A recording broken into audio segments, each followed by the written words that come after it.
खमंग असे राजगिऱ्याचे पराठे आपण बनवत आहोत। त्यासाठी आपल्याला राजगिऱ्याचं पीठ लागणार आहे। त्यात आपण भाजलेले शेंगदाणे असे जाडसर कूट बनवलेला आहे तो घेतलेला आहे आणि त्यामध्ये आपण आता थोडेसे तीळ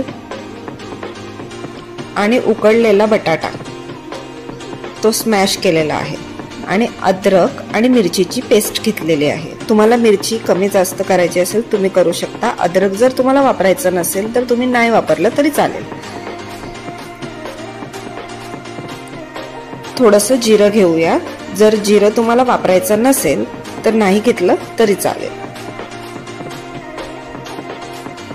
आणि स्वादानुसार मीठ। इथं सेंधव मीठ घेतलेलं आहे मी। तुम्हाला हवं असेल तर तुम्ही साधं मीठ सुद्धा घेऊ शकता।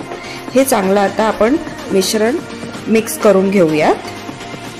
त्यात माझी कोथिंबीर राहिलेली टाकायची ते आपण टाकून घेऊयात।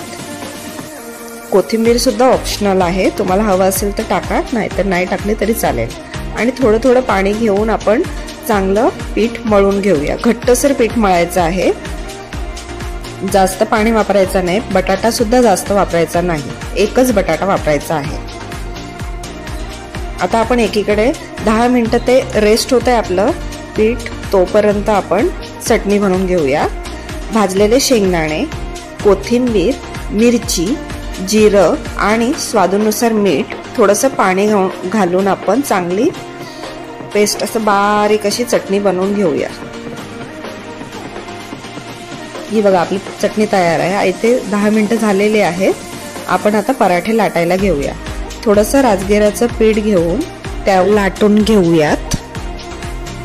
आपण पराठे फास्ट गॅसवरच भाजणार आहोत, लो फ्लेमवर भाजणार नाहीयेत, नाहीतर ते कडक होतील।